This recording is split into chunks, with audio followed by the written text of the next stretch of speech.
columnist Yasmin Alibhai-Brown. So, Yasmin, is it driving you around the bend? I honestly do think. I'm so pleased Matthew wrote this. Because you would have done otherwise. No, I am behaving, feeling kind of on the edge of madness, of mental illness with this. What do you think? Do you feel the same as Yasmin? No, Matthew's article in the Spectator is very good, and I recommend it. And certainly, I know who to ring up at 3:30 in the morning when I'm lying awake worrying about how we get out of because he's going to be awake worrying the other side. And I mean, everyone has on their phone a little app to say how many days and time it is. With 322 days, 11 hours, 18 minutes, and 10 seconds. Is that your screensaver? Yeah. So that isn't mad, is it? Well, I'm beginning to wonder now. Yasmin, tell us a little bit more how this madness is manifesting itself for you in terms of Brexit. I can't go anywhere anymore, including with distant relatives, and not have a fight. I was at a wedding party last week, a wonderful wedding party, and it isn't even left or right. And there were people from Momentum at this wedding party talking about why they were Brexiters. I had a big fight with them. And I had to go out and, like cigarette smokers, just get deep breath. And I thought, what are you doing? What are you doing? This is a wedding party. Yes, what are you doing? You're ruining the wedding party, Yasmin. I can't talk to relatives. I even had a fight with somebody on the bus. Normal citizens talking about why they wanted out because they didn't want foreigners here. I got up and had a fight. So I think I'm there with Matthew. Right. Is it to do with this particular issue more than any other? Yeah. Nothing's ever done this to me before. Is there a reason that you appear, certainly outwardly, to be a little more calm because you've been campaigning for this for such a long time? Yasmin's come to it, obviously, relatively late because you didn't think it would ever become an issue and would ever happen, and it has. Well, it's certainly right that it's not left and right, because when we were campaigning, we had communists on one side and ultra-right on the other, and we were all working together. And it split my family. My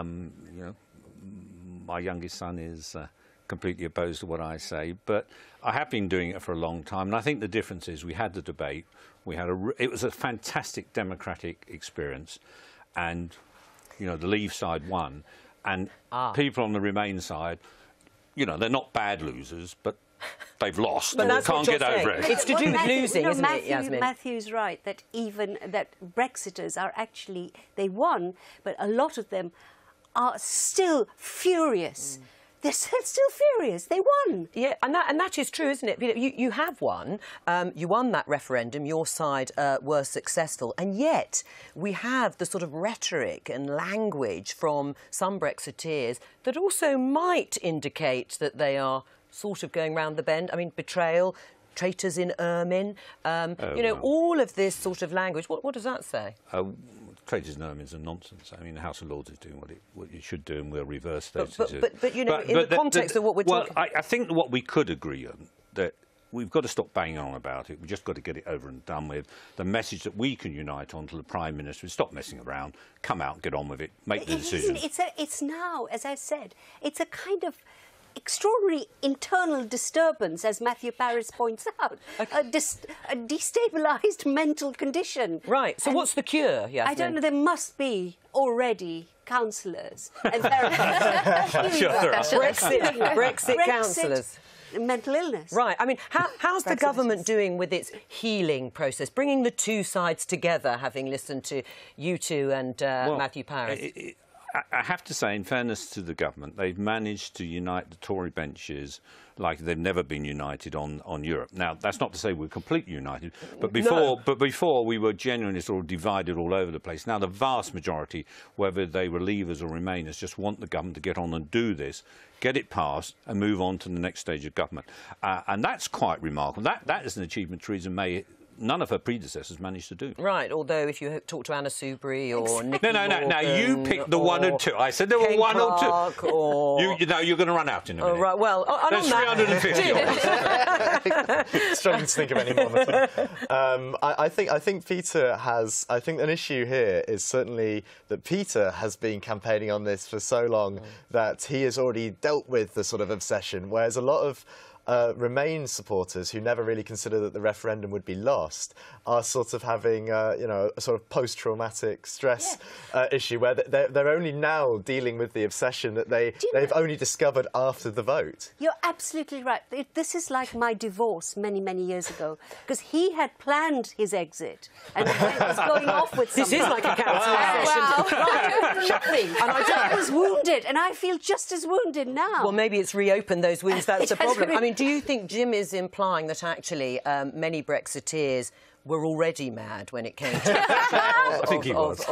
Maybe a little bit. Well, I think what's driving people mad is the same conversation over and over again. These conversations about the single market and customs union, it's boring, we're leaving. The exciting conversations, the exciting stuff is about what kind of country we build when we leave, what kind of infrastructure we put in place to take charge of these opportunities, what kind of immigration system we have. These are all the important conversations to be had. And has that worked with ultra-Remainers, that conversation? I can't even be there. You can't even be there. I can't go there. Oh, please, because this is going to be such a huge opportunity. I mean by the mental block. All I want is for it not to happen. Will it be easier when it has happened, when it's definitely happened? I'll just cry. I cried when the marriage broke up for about 3 years. I cried.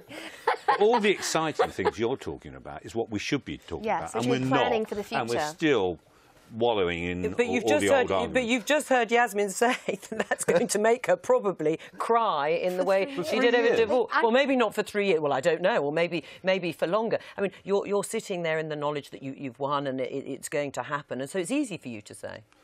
Well, I get frustrated about banging on about the same old things. I want to move on and talk about an immigration system that is fair to the whole of the world, not just for, and all those sort of, they're the things we should be debating in Parliament. I'm not arguing on whether we're going to have a customs partnership or... The problem is, as Matthew Parris said, the sensible ones, of which I'm one and he's one, can see you're taking us over the cliff. So we're both frightened and already grieving for what might have been had you not won. It's very complicated. So you being so calm is not helping my... Yeah, I'm grieving. I feel terrible. Do you have some sympathy for Yasmin? Come on.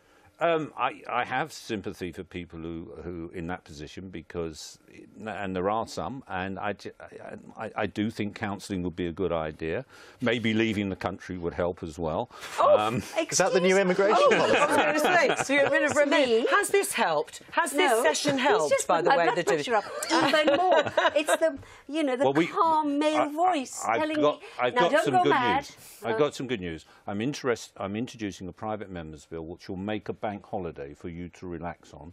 It's going to be the 23rd of June every year, and it's going to be called Independence Day. You've just revealed something quite important. You've told me I can leave the country.